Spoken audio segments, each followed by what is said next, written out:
हुई और आपका आज की वीडियो स्वागत है। आज की वीडियो में लेकर आए हैं, उसका टाइटल है I went to Kalapani jail on Independence Day चलिए देख लेते हैं ये वीडियो। लेकिन से पहले इस वीडियो के चैनल का ओरिजिनल लिंक आपको हमारी वीडियो के डिस्क्रिप्शन मिल जाएगा। सब्सक्राइब करिए, लाइक शेयर को फॉलो करें। इनके चैनल को उसके में लोग चैनल को इंस्टाग्राम का लिंक भी हमारी वीडियो के डिस्क्रिप्शन मिल जाएगा। सब्सक्राइब करिए, लाइक शेयर को फॉलो करें। चलिए देख लेते हैं ये वीडियो। मेरा मानना है कि लाइफ में कुछ भी कोइंसिडेंट नहीं होता है। हमारे साथ जो भी घटना घटती है उसकी पक्का कुछ ना कुछ वजह तो होती ही है। इसीलिए 15 अगस्त 1947 को भारत के आजाद होते ही आसमान में जब इंद्रधनुष खिलाया था तो मैं मानता हूँ ये देश के आने वाले अच्छे दिनों का संकेत था। At the stroke of the midnight hour, when the world sleeps, India will awake to life and freedom.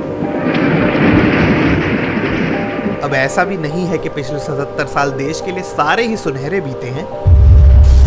बहुत ही दुख और काले दौर से ये देश हो गुजरा है। पर उस समय अंग्रेज जिस देश को सिर्फ 16% लिटरेसी और 80% पॉवर्टी में छोड़ गए थे, जी हाँ, उस समय 80% इंडिया की पॉपुलेशन पॉवर्टी के नीचे थी। मगर आज आज़ादी के इतने वर्षों बाद बहुत सी चीज़ों में एक वो चीज़ है जिसमें अपने देश ने बाकी पूरी दुनिया को पीछे छोड़ दिया है। Is India's homegrown digital payment system known as the Unified Payments Interface or UPI.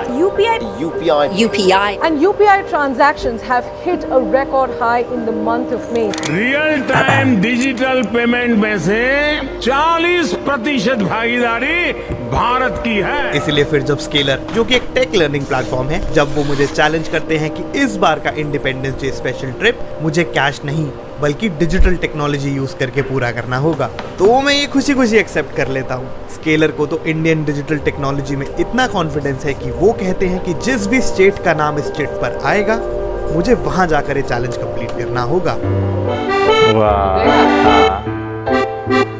क्या ये आसान सा चैलेंज दे दिया भाई साहब। यूपीआई तो हर जगह चलता है, तो इस चैलेंज के लिए मेरी जो स्टेट आई है वो है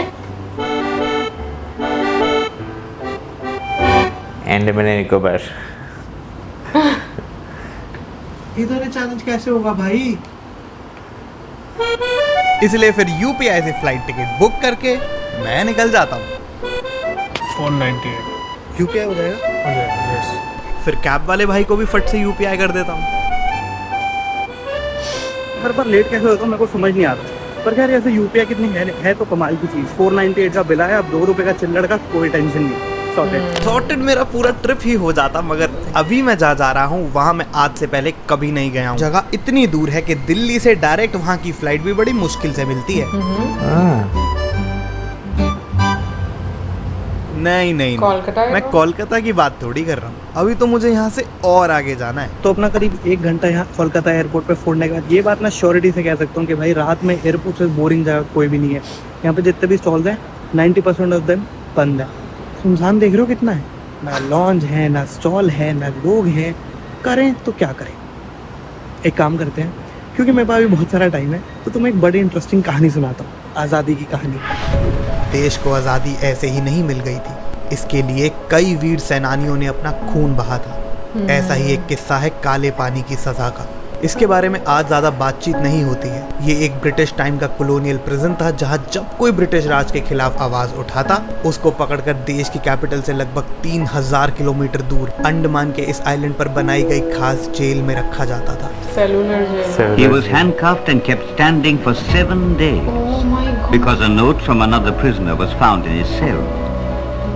जेल भी इस तरह से बनाया गया था कि कोई कैदी किसी और से बात तो दूर उसको ठीक से देख तक ना पाए। यदि भूले से कोई जेल की दीवार लांघकर भाग भी निकले तो या तो जंगलों में भटक कर मर जाए या फिर इस विशाल समुद्र में डूब जाए।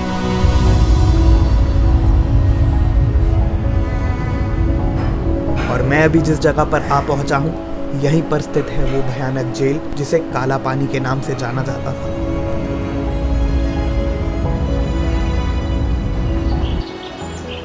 मेरे पीछे ये वीर सावरकर इंटरनेशनल एयरपोर्ट।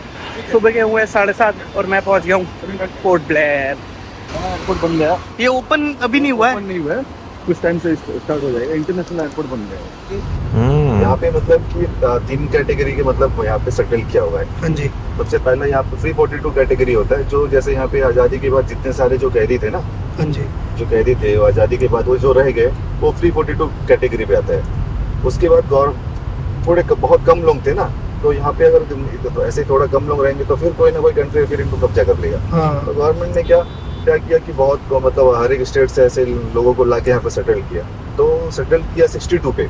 अच्छा, पे सेटल किया, उसमें से 62 पे मेरे नाना दादा को भी यहाँ पे गवर्नमेंट ने सेटल किया। तो आप कहाँ से आए थे? मेरा मेनलैंड मेरा रांची झारखंड पड़ता था। अच्छा। और मेरा फर्स्ट टाइम है यहाँ पे पोर्ट ब्लेयर के अंदर। मैं दादा से पूछ रहा था आपका हिंदी इतना अच्छा कैसे है, क्योंकि हिंदी मतलब काफी सही बोल रहे थे। तो उन्होंने बताया ये रीजन है। तो यार क्या ही कमाल की जगह है। हम ऐसे साइड से आ रहे थे, मैंने दादा को बोला एक मिनट गाड़ी साइड पे लगा लो, क्योंकि ये अभी मैं जहाँ खड़ा हूँ ये है first tricolour hosting in India. यहाँ पे नेताजी सुभाष चंद्र बोस ने पहली बार 1943 के अंदर हमारा राष्ट्रध्वज ये तिरंगा को यहाँ पर फहराया था। इतना यार इतनी सुंदर लग रही है ये जगह। मैं सोच रहा हूँ अभी तो ऑफ सीजन है तभी ऐसी दिख रही है, पूरा समुद्र का पानी नीला है, क्या कमाल का दिख रहा है। तो ये पीक सीजन में कैसा दिखता होगा भाई। I am just to excited. आगे चलते हैं अपने होम स्टे पे, उसके बाद स्केलर के दिए हुए सारे चैलेंजेस को हम पूरा करेंगे। दादा यूपीआई हो जाएगा? फिर कैब वाले दादा को यूपीआई के थ्रू बड़े ही आसानी से पेमेंट करने के बाद हो गया। Thank you bye bye. एक मिनट, हाँ पहले नज़ारा तो देख लूं। ओ भाई साहब, ओह नाइस। इतनी कमाल की जगह ये, इतना कमाल का मेरा ये होम स्टे है। सामने गार्डन है, गार्डन के सामने समुद्र है और समुद्र का व्यू मिल रहा है। क्या बात है। हाँ प्राइस थोड़ा महंगा है, मैंने कुछ 1800 रुपये एक दिन का दे दिया, बट यार वर्थ इट है। व्यू बहुत बढ़िया। मेरे को ऐसा बहुत ही लग्जरी में रहने का मन नहीं करता है, मतलब देखने में मेरे को ऐसा नॉर्मल सा ही चाहिए, बट ऐसा व्यू हो रहा है अच्छा तो क्या बात है। चार को चलना 12 घंटे की जर्नी का मैं आ चुका हूँ अंडमान की कैपिटल पोर्ट ब्लेयर। बट खैर इस बार हम डेडिकेटेडली ऐसा पोर्ट ब्लेयर घूमने नहीं आए हैं, हम आए हैं कुछ चैलेंजेस को पूरा करने के लिए। तो स्केलर ने मेरे को ये 3 चैलेंजेस दिए हैं, ये 3 लिस्ट है मेरे पास, और ये चैलेंजेस मेरे को अगले 24 आवर्स के अंदर कंप्लीट करना है। तो आज का एडवेंचर शुरू करने से पहले हमें मुझे कह रहा था challenge number 1, adrenal pumping activities. Book adventure sports such as bungee jumping, sky diving और वाटर राफ्टिंग। हाय तीनों ही बहुत मजे की है। तुम कौन सी करना चाहोगे बोलो? सारी। तो अभी मैं जिस जगह पे उसको बोलते हैं वाटर स्पोर्ट्स कॉम्प्लेक्स, और यहाँ से एक्चुअली कभी एड्रेनल रश वाला चैलेंज पूरा कर ही सकते हैं। हेलो सर, मेरा नाम प्रवीण कुमार है। यहाँ पे मैं एक्टिविटी कराता हूँ जो ऐसा जेट स्की राइड है। आप लोग जब पेमेंट लेते हैं तो यूपीआई एक्सेप्ट कर लेते हैं? जी सर, यूपीआई से लेते हैं क्योंकि कैश का झंझट नहीं होता है। यूपीआई में हमारा फायदा भी है, कोई चोरी होने का ये नहीं है, इसलिए मैं यूपीआई लेता हूँ। Challenge number 2, remote wilderness expedition. Plan a self guided hiking और camping trip, pre booking flight permits, rental through digital platform. भाई ये इतनी कमाल की जगह है ना, एकदम ऐसा जंगल है भाई।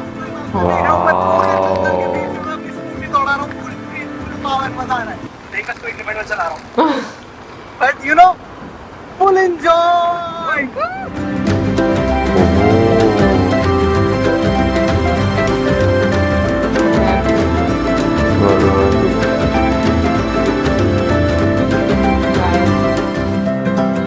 तो यार ऐसे कमाल के व्यू के साथ पकौड़े और चाय वहाँ रखी है, क्योंकि मेरे पास प्याज के पकौड़े लगे हैं ना। बहुत सही। चाय पकौड़े खाकर पोर्ट ब्लेयर से लगभग 35 किलोमीटर दूर एक रिजर्व्ड फॉरेस्ट के बीच में बैठकर भी तो यार ये है कमाल की यूपीआई का। मैं इधर इतने रिमोट इतने इंटीरियर में आ गया हूँ।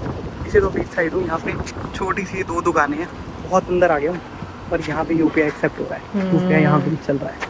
आप यहाँ दुकान कितने टाइम से चला रहे हैं? हम लोग 25 साल से 25 साल से आप यहाँ पे हैं? क्या बात है। जन्म से इधर पे है। अच्छा, जन्म इधर ही। जन्म आपका इधर ही है। तो आप जो दुकान का पैसा खाली कैश लेते हैं, आप यूपीआई पे एक्सेप्ट करते हैं? फोन पे ले लेते हैं। फोन पे ले लेते हैं। सर इधर खाली मैं यूपीआई से पेमेंट नहीं करना, ये भाई है ये भी यूपीआई से पेमेंट करने में लगे हुए हैं। क्या कमाल की बात है, जहाँ कुछ ही सालों पहले लोगों के पास बैंक अकाउंट्स तक नहीं थे, वहाँ उसी देश में आज आप किसी भी कोने में जाकर एक यूपीआई पेमेंट कर सकते हैं। ऐसे ही थोड़ी फॉर्च्यून मैगजीन ने यूपीआई को इस सदी का सबसे बड़ा रेवोल्यूशन बताया है। और इस फिनटेक रेवोल्यूशन तक पहुंचने से पहले बड़े बड़े डेटा सेट्स को स्टडी, मैनेज और एनालाइज किया गया, जो कि डेटा साइंस का एक बहुत इंपॉर्टेंट पार्ट है। और क्योंकि आज की डेट में डेटा साइंस जैसी स्किल्स का ऑलमोस्ट हर एक फील्ड के अंदर इस्तेमाल किया जाता है, इसलिए एज अ करियर ऑप्शन ये फील्ड बहुत हाई पोटेंशियल रखता है। और इसी फील्ड के अंदर अगर आप खुद को अपस्किल करने में इंटरेस्टेड हैं तो आज के वीडियो के स्पॉन्सर Scalar.com आपके लिए बहुत ही ज़्यादा यूजफुल होंगे। Scalar एक ऑनलाइन टेक लर्निंग प्लेटफॉर्म है जो आपको ऑफर करता है programs in software development, data science and machine learning. यहाँ के इंस्ट्रक्टर्स टॉप टेक कंपनीज के सब्जेक्ट मैटर एक्सपर्ट्स होते हैं, जिससे ये इंडस्ट्री ट्रेन प्रोफेशनल्स आप लर्नर्स को देते हैं 1-on-1 guidance and mentorship. Learners को डेली 3 घंटे लर्निंग तो दी ही जाती है, साथ में इंटरव्यू प्रिपरेशन से लेकर प्लेसमेंट्स में भी हेल्प की जाती है। स्केलर से अपस्किल हुए 93.5% लर्नर आज top tech companies like Google, Meta, Amazon, Flipkart, Apple and Zomato जैसी कंपनीज में प्लेस्ड है। स्केलर आपको ऐसे प्रोग्राम ज्वाइन करने के लिए इजी EMI ऑप्शंस भी देते हैं एंड आपको उनका फ्री लाइव क्लास तो डेफिनेटली चेकआउट करना चाहिए, ताकि आप खुद डिसाइड कर सको कि ये आपके लिए कितना सूटेबल है। तो अगर आप भी अपने करियर को ग्रो करने में इंटरेस्टेड हो तो स्केलर को जरूर चेक करें, इनका लिंक डिस्क्रिप्शन में मेंशन्ड है। Now let's continue with today's video. Cellular jail, जिसको काला पानी की सजा के नाम से भी जाना जाता है, इसके कॉम्प्लेक्स में एक ऐसा पेड़ खड़ा है जो लगभग 150 साल पुराना है। इस पेड़ ने इतिहास में सब कुछ देखा है, कैसे ये जेल बनाई गई और कैसे यहाँ पर हमारे वीर स्वतंत्रता सेनानियों को तड़पाया गया। चलेंगे इस सेलुलर जेल भी घूमने, पक्का चलेंगे। पहले एक आखिरी बचा हुआ चैलेंज कंप्लीट कर लेते हैं। Cashless souvenir hunt. Buy unique souvenirs, only digital payments. तो अपने लास्ट चैलेंज के लिए मैं आ गया हूँ सोवेनियर शॉप। यहाँ से देखता हूँ लाइट्स भी अच्छी लगी हैं। बहुत। कुछ देर शॉपिंग और एक फेल्ड शंख बजाने के अटेम्प्ट के बाद ये देखिए, ऐसे तो लगता है ना, ऐसे करिए, यहाँ से नीचे करिए। ओके।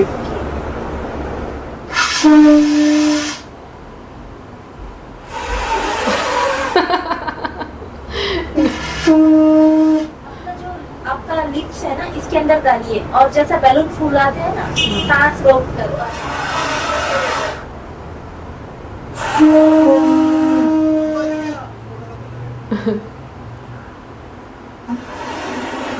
यार ये डिफिकल्ट है बहुत। आप अपनी शॉप के अंदर UPI एक्सेप्ट कर लेते हैं? जी सर। इससे आपको क्या फ़ायदा होता है? सर क्लोजिंग के समय इजी होता है, कैश गिनना नहीं पड़ता है ना, पैसा जो है। इसमें आपको सब पता चल जाता है कि कहाँ क्या हुआ।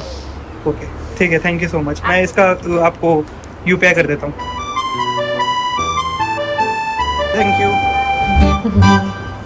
इतनी जल्दी हीरो नहीं बनना चाहिए था।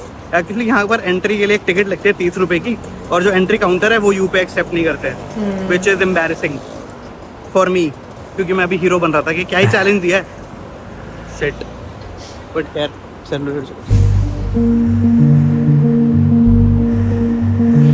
इस जेल का कंस्ट्रक्शन शुरू किया गया था सन 1893 में और करीब 13 साल के बाद 1906 में ये जेल बनकर तैयार हुई। 693 सेल्स के साथ बनाई गई ये जेल इतनी भयानक इसलिए भी थी क्योंकि इसका हर एक सेल एक काल कोठरी के जैसा था। तो जी ये एक्चुअली वो सारे सेल हैं जहाँ पे फ्रीडम फाइटर्स को रखा जाता था, इस 13 बाय 7 के कमरे में। ये देखो कितना छोटा सा कमरा है।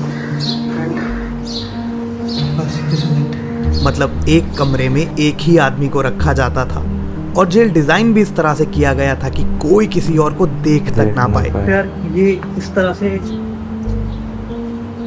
यार इस तरह से जेलों पे ताला लगाया जाता था। दिखाना थोड़ा, एक्सक्यूज मी, एक मेरी वीडियो बना देंगे मेरे को थोड़ा सा? श्योर। तो ये जेल का सेल है कि कोई खोल भी ना सके। ये ताला जनरली तो गेट के बाहर ही लगता है, बट यहाँ पर सेफ्टी को ध्यान में रखते हो कि कहीं कोई यहाँ से भाग ना जाए। और एक्चुअली सोचो मतलब कितने ज़्यादा हरामी थे ब्रिटिशर्स कि एक तो इतनी दूर एक आइलैंड पे ले आए, उसके बावजूद इतनी टाइट सिक्योरिटी। और एक्चुअली ऐसा बताया जाता है कि यहाँ से कोई भाग के नहीं जा पाता था। इनकेस आप भाग के चले भी गए, आप जंगलों के अंदर गए तो वहाँ पे ट्राइबल्स होते थे, वो आपको मार देंगे। और अगर आप समुंदर की साइड गए तो आप वैसे ही मर जाओगे। ये कुछ यहाँ से गेट पे ताला लगता था, यहाँ से खाना दिया जाता था। और खाना भी कितना दिया जाता था, उतना कि आदमी केवल जिंदा रहने के लायक बचे, बस उतना। और ये सब मेरे को कैसे पता है? मैंने कल एक्चुअली यहाँ पर टूर लिया था, तो इन गाइड साहब ने हमें ये सारी चीज़ें बताई थी, मगर तब वीडियो रिकॉर्ड करना अलाउड नहीं था। तो मैंने सोचा था कि ठीक है, मगर ये सारी चीज़ें पता लगनी चाहिए लोगों को जो वीडियो एटलीस्ट आज के दिन देख रहे हैं। पता चलना चाहिए कि कैसे फ्रीडम फाइटर्स ने कितना ज़्यादा सफ़र किया है। बताया जाता है कि यहाँ खाने में पत्थर, कीड़े और पता नहीं क्या क्या तो जानकर डाला जाता था। पानी भी दिन में सिर्फ 2 बार मिलता था और टॉयलेट्स की कंडीशन तो पूछिए ही मत। अगर ये किसी को मानसिक तौर पर तोड़ ना दे तो शारीरिक श्रम भी इतना करवाया जाता था कि कोई मॉडर्न मशीन भी घबरा जाए। One form of punishment for rudeness to a jailer was to have to extract 30 pounds of oil a day. और यदि कोई ये ना कर पाए तो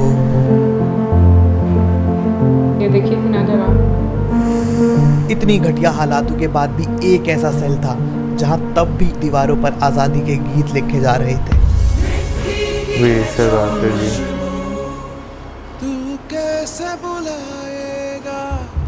वीर विनायक दामोदर सावरकर।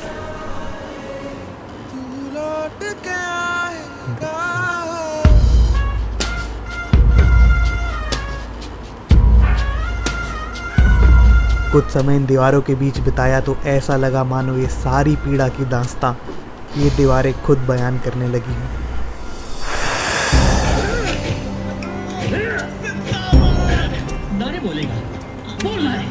और भी कितने ऐसे बेनाम क्रांतिकारी थे जिनका आज हमें हिस्ट्री में कहीं भी मेंशन नहीं मिलता। कभी सोचता हूँ कि जब ये सब महान लोग ऊपर आसमान से आज के नए भारत को देखते होंगे तो क्या महसूस करते होंगे। तक आपको पता लग गया होगा कि इंडिया ने ओवरटेक कर लिया है यूनाइटेड किंगडम को as the 5th largest economy in the world. मुझे यकीन है कि मेरी तरह और आप सबकी तरह उन सबको भी इस नए भारत पर बहुत गर्व होता होगा। There are actually a lot of countries around the world that already have adopted UPI as an accepted form of payment in their country.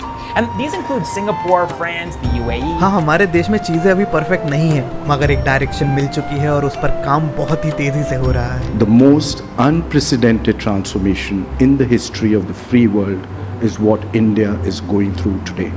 I'm at GDP today of 3.5 trillion. The first trillion took me 67 years. The second trillion took me 8 years. The third trillion took me 5 years. Are you seeing where I'm progressing? But let me tell you something more interesting. From 2015 until now, that is what, we are 9 years. I moved ahead of Russia, Italy, Brazil, France, UK from number 10 to number 5 in size of my GDP. I'm knocking at Germany. By the end of this year or early next year, I become number 4. And before the pandemic, I was the fastest growing large economy on the planet. And after the pandemic, I am the fastest growing large economy on the planet. ये video मेरा एक छोटा सा effort था आज आज़ादी के दिन हमारे देश में हुई प्रोग्रेस और डेवलपमेंट दिखाने का, और ये वीडियो स्केलर के सपोर्ट के बिना नहीं बन पाता। तो thank you scalar for sponsoring this video. जय हिंद। भाई कोई शक नहीं कि इंडिया में जो यूपीआई है एक बहुत ज़्यादा गेम चेंजर है, खासतौर पर जो है कैशलेस ट्रांजैक्शंस की अगर बात की जाए तो आपको बहुत ज़्यादा जो है वो देखने को मिलती है। बेसिकली अगर इस वीडियो का एक मोटिव भी देखा जाए ना तो जो कैशलेस ट्रांजैक्शंस हैं उन्हें प्रमोट करना जो है एक काफ़ी ज़्यादा इसमें आपको देखा गया कि भाई कि कैशलेस जो है वो यानी कि यूपीआई का ज़्यादा इस्तेमाल किया जाए और इंडिया के कोने कोने में उसका इस्तेमाल होता है। और जितना भी हम लोगों ने देखा सिर्फ एक जो है सिर्फ सेलुलर जेल थी जहाँ पर नहीं इस्तेमाल हुआ, अदरवाइज बाकी हर जगह पर छोटे से आपको ढाबे पे भी नजर आ रहा है कि आप वहाँ पर यूपीआई ट्रांजैक्शंस कर सकते हो। सो जो एक स्पॉन्सर था वो तो भाई उसका तो हमें मोटिव पता चल गया कि क्या रीज़न थी बताने के लिए, और इससे बहुत सारे लोग अवेयर भी होते हैं। लेकिन यहाँ पर मैं बात करूँगी कि जो उनका स्टोरी और जो ब्लॉग बनाने का स्टाइल है वो हमें हमेशा बहुत पसंद आता है, बहुत क्रिएटिव, बहुत ही डिफरेंट। और जिस तरीके से सबसे पहले उन्होंने चूज़ किया, लाइक रैंडमली चूज़ किया कि कहाँ पर उनको जाना है, फिर उसके बाद अब मुझे नहीं पता कि ये वाकई में रैंडमली चूज़ किया था ये ऐसे ही प्लान किया गया था कि वहाँ पर जाना है उनको। चले जो भी था, लेकिन जो है जो एक जो तरीके का जिस तरह लेकर चले वो बहुत अच्छा था। वैसे यार ये भी एक बहुत मज़े की चीज़ है कि भाई क्योंकि अंडमान निकोबार आइलैंड की अगर बात की जाए तो वो मेनलैंड इंडिया से काफ़ी ज़्यादा दूर है, ठीक है। तो वहाँ पर जो है जगह जगह यूपीआई का इस्तेमाल होना, बेशक वो छोटे से छोटे ढाबे पर आप जाएँ या बड़ी से बड़ी दुकान पर जाएँ, वहाँ पर पे आपको यूपीआई का इस्तेमाल होता हुआ जो है वो नज़र आ रहा है। तो यहाँ से देखा जाए तो भाई डिजिटल इंडिया जो है उसमें जो है कितना ज़्यादा कंट्रीब्यूशन जो है वो आपको जो है वो देखने को मिला है। बाकी अंडमान निकोबार की बात करें तो हमने तो जहाज से देखा था, काफ़ी ज़्यादा खूबसूरत लग रहा था क्योंकि ग्रीनरी जो है वो पता चल रहा था कि भाई अच्छा खासा ग्रीन है। ऐसे भी बहुत खूबसूरत दिखता था। आई मीन रोड्स अगर उसकी देखो, फिर स्पेशली जहाँ पर वो एक जगह पर रुके थे जहाँ पर 1943 में सुभाष चंद्र बोस जी ने पहली बार लहराया था, वो जगह बहुत खूबसूरत लग रही थी। मतलब सीरियसली ऐसे लग रहा था कि आप किसी ना अलग ही कंट्री में आ गए हो, इस तरह वाली एक वाइब आपको। और इंडिया की मुझे सबसे अच्छी चीज ये लगती है कि आपको एक ही देश में मतलब डिफरेंट जगह डिफरेंट एक्सपीरियंस आपको होते हैं जो आप डिफरेंट देशों में जाकर करते हो, वो आपको एक ही मुल्क में मिल रहा है। तो मुझे लगता है कि सबसे बेस्ट चीज़ इंडिया की यही है। यार देखे ना कि क्या नाम लेते हैं, मेंटेन करके रखना चीज़ों को और साफ सुथराई रखना, ये बहुत ज़्यादा इंपॉर्टेंट है। क्योंकि कल भी हमने जो वीडियो देखी थी उसमें मैंने ये बात की थी कि भाई सफाई बहुत ज़्यादा जो है वो नज़र आती है। तो अभी जो वीडियो देखी है इसमें भी जो है अगर देखा जाए तो आपको जो है अंडमान निकोबार आइलैंड भी वो काफ़ी ज़्यादा साफ नज़र आ रहा है। बाकी वहाँ पर सेलुलर जेल की बात करें तो जितना जो है मैंने भी पढ़ा है भाई काफ़ी खौफनाक तरीन, यानी कि जितना वर्ड्स आप वर्ड इस्तेमाल कर सके ना, काफ़ी बुरी जेल जो है वो हो रही है। क्योंकि भाई वाकई मेनलैंड इंडिया से दूर इतनी बना देना, फिर आपको जो है कोई इस तरह की ऑप्शन ना होना कि आप भाई जेल तोड़कर जो है वो भाग सकते हैं। तो आप ये सोचिए कि उस टाइम वहाँ पर जुल्म किस तरह का होता होगा, क्योंकि किसी की असेस नहीं थी, कुछ भी नहीं था। तो क्या कुछ वहाँ पर जो है जो फ्रीडम फाइटर्स होंगे या जो वहाँ पर कैदी होंगे, क्या कुछ होता होगा उनके साथ। इससे पहले हम लोगों ने वीडियो देखी है सेलुलर जेल पर, और उसमें ये मतलब प्रॉपर अब तो जैसे जगह बताइए कि उस टाइम पर जितने भी प्रिजनर्स थे उनके साथ कैसा सलूक किया जाता था, उसका भी आपको एक डेमो जो है वो दिखाया जाता है। बट मैं ये ज़रूर बोलूँगी कि इसमें जिस तरह से बताया ना कि उनको खाने के लिए ऐसा खाना दिया जाता है जिसमें कंकर कीड़े वगैरह हुआ करते थे, तो मैं कहती हूँ जुल्म की इंतहा है। और पानी भी उतना ही दिया जाता था कि 2 बार बस दिन में वो मतलब थोड़ा जिंदा रह सके। और इनफैक्ट मैंने ये चीज़ जब जो जर्मनी और मतलब हिटलर ने जब किया था ज्यूज लोगों के साथ, तो मैंने उसमें भी ये चीज़ पढ़ी थी कि वो लोग भी उनको इतना ही पानी देते थे कि सरवाइव कर सकें। तो मैं कहती हूँ कि जुल्म की इंतहा ये है कि जब आप रूल कर रहे होते हो तो आपको ये लगता है कि बस हम ही खुदा बने बैठे हैं और हम जैसा चाहेंगे हम वैसा करेंगे। और आप हिस्ट्री में उठाकर देख लो, आपको ऐसे ही जुल्म जो है वो टाइम टू टाइम किसी ना किसी पर ज़रूर होता हुआ दिखेगा। बट मैं ये बात सोचती हूँ कि इतनी कुर्बानियों के बाद ये चीज़ रियलाइज़ करना कि हम आज कहाँ पर खड़े हैं और हमें और कितना अपनी कंट्री के लिए योगदान देना है, ये बड़ा इंपॉर्टेंट है। वो जज्बा मेंटेन रखना, वो जज्बा नई युवा में पैदा करना, ये बहुत ज़रूरी है। भाई जहाँ तक बात करना थोड़ी पहले की, जहाँ पे आपने बात की कि थोड़ा सा पानी हो, तो भाई एक चीज़ मैंने देखा कि जिस बंदे के हाथ में जितनी ज़्यादा पावर आती है ना, उसमें ग्रीड जो होता है ना उसको मेंटेन रखने का, उसे ना छोड़ने का, वो उतना ही बढ़ता जाता है। और ऐसे लोगों का एंड भी जो है ना वो फिर सही नहीं आपको देखने को मिलता। और बाकी इंडिया में अगर देखा जाए तो इंडिपेंडेंस से लेकर अब तक, ठीक है, उस टाइम जो है बहुत बुरे हालात थे, पॉवर्टी रेट बहुत ज़्यादा था, लिटरेसी रेट बहुत कम था। तो अगर देखा जाए तब से लेकर अब तक की जो एक ट्रांसफॉर्मेशन आपको देखने को मिलती है, तो भाई आप जो है ना वाकई तारीफ़ करते हैं कि भाई डेवलपमेंट में आपने, एजुकेशन सेक्टर में आपने, अपने डिफरेंट सेक्टर जैसे स्पेस की बात करें, रेलवेज़ की बात करें, जो सेक्टर्स हैं उनमें अच्छी खासी जो है डेवलपमेंट की है। पर इंडिया मुझे लगता है एक लिहाज से बहुत ब्लेस्ड है, जो मुझे फील होता है, और वो है लीडरशिप। इंडिया को लीडरशिप अच्छी मिली है, लाइक शुरू से लेकर जिन्होंने कुछ ना कुछ योगदान ज़रूर दिया है अपनी कंट्री के लिए। तो मुझे लगता है कि जब तक आप अपनी कंट्री के साथ लॉयल नहीं रहते तब तक चीज़ें नहीं होती। और आज भी ट्रांसफॉर्मेशन अगर हमें नज़र आती तो डेफिनेटली उसमें पास्ट में बहुत सारे लीडर्स रहे हैं, अभी के टाइम पर जो लीडर्स काम कर रहे हैं। तो मुझे लगता है कि जब तक वो आगे लेकर नहीं चलते या उनका एक गोल नहीं होता तब तक जो है चीज़ें नहीं होती।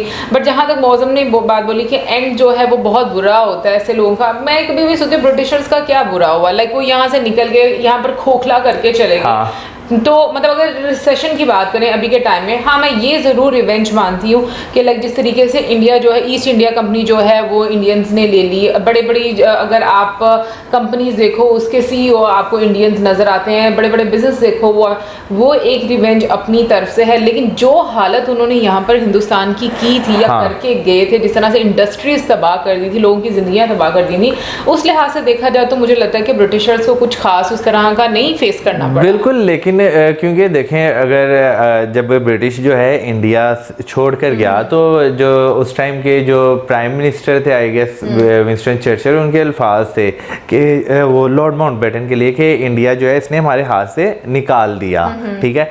तो कहीं ना कहीं बहुत ज़्यादा फ़र्क जो है उन्हें पड़ा होगा, क्योंकि बहुत सारे रिसोर्सेज वो उस टाइम भी जो है यहाँ से निकाल कर लेकर जा रहे थे। देखो वो तो बिल्कुल बात ठीक है, आप मतलब कुछ भी हो जाए, आप कहीं को किसी को रूल कर रहे हो तो आप कभी भी नहीं चाहते कि आपकी पावर आपके हाथ से जाए। बट अगेन मैं ये ज़रूर बोलूँगी कि इंडिया जिस तरीके से आगे जिस रफ्तार से बढ़ रहा है ना, मुझे लगता है एक रिवेंज तो ये भी अभी रिसेंटली यही है कि लाइक जिस तरह से इकोनॉमी में इंडिया ऊपर चलता जा रहा है। सो आई होप कि पाकिस्तान भी इस तरह के रिवेंज जो है वो लेना शुरू हो जाए ब्रिटिशर से, तो पाकिस्तान के हालात भी अच्छे हो जाएंगे और इन लोगों को भी होगा कि हाँ भाई हम लोगों ने भी अपनी लाइफ में कुछ अच्छा करना है। क्योंकि इंडिया ऑनेस्टली बोलूँ आज के टाइम में आपको पूरी दुनिया में उसका नाम नज़र आता है, आपको वहाँ की जो सिटीजन है उनको एक प्राउड फील होता है, भाई वो एक प्राइड लेते हैं अपनी कंट्री का। But on the other side अगर हम लोग इधर बात करें तो हम लोगों ने अभी तक कुछ नहीं किया, सवाए हम लोग वो कहते हैं ना झूठी चीज़ों में पड़े हुए हैं। तो मुझे लगता है कि पाकिस्तानी लोगों को भी चाहिए कि अपने आप को मोटिवेट करें और ज़िंदगी में कुछ करें ताकि हम भी अपनी कंट्री का एक नाम बनाएं। और उसके लिए बहुत सारी चीज़ें करने की ज़रूरत है, जैसे कि हम लोग हमेशा बोलते हैं आपको अपने कल्चर को याद रखने की ज़रूरत है, आप अपनी रूट्स को याद रखने की ज़रूरत है, आप अपने फ्रीडम फाइटर्स को याद रखने की ज़रूरत है। सो मुझे लगता है और सबसे ज़्यादा अपने आप को ठीक करने की ज़रूरत है। वो ऐसे ही ठीक होंगे जब हमें हमारी असलियत दिखाई जाएगी और उसके साथ जोड़ा जाएगा ना, तो मुझे लगता है कि हम लोग खुद ब खुद ठीक हो जाएंगे। बाकी आप ज़रूर बताइएगा कमेंट सेक्शन में आपको आज का ब्लॉग कैसा लगा और आप में से कौन कौन अंडमान निकोबार गया है, विजिट करने का प्लान रखता है, और अगर गए हैं तो कैसा फील होता है, ज़रूर हमारे साथ शेयर कीजिएगा कमेंट सेक्शन में। साथ ही मजा video like, subscribe, share. Good bye.